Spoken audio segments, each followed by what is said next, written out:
This is final proof that the climate change catastrophism has pretty well died. What we're seeing in America is that the left-wing party, the Democratic Party, has produced a remarkable document basically saying they've got to abandon the whole climate change catastrophism. In Australia or the UK, it would be like the Labor Party saying, you got to stop talking about climate change because the voters just don't buy it. So in America, the Democratic Party just released this document. It's about a month old actually, but it's called Deciding to Win Towards a Common Sense Renewal of the Democratic Party. And it looks at a whole bunch of issues at why they lost to Donald Trump, not just the presidency, but the House and the Senate.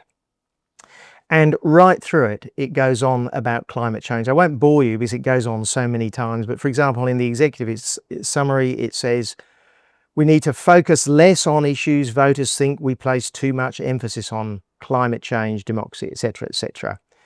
They have a beautiful table where they look at highly educated and Democrats and also very affluent Democrats, and looked at how they prioritise things like climate change relative to the average Joe. So for example, we can see here that the highly educated and affluent Democrats are 22% more likely to worry about the climate change thing than the average Joe. And at the other extreme, we see that the highly educated and affluent are 33% less likely to worry about border security and immigration. It's a separate issue, but they're kind of related, aren't they? And right through this document, here's another one where it says Democrats are putting too high a priority on climate change, etc., etc. Again and again and again, trying to drive home this point. Even in the final conclusions, it says we need to focus less on issues voters think we prioritise too highly: climate change.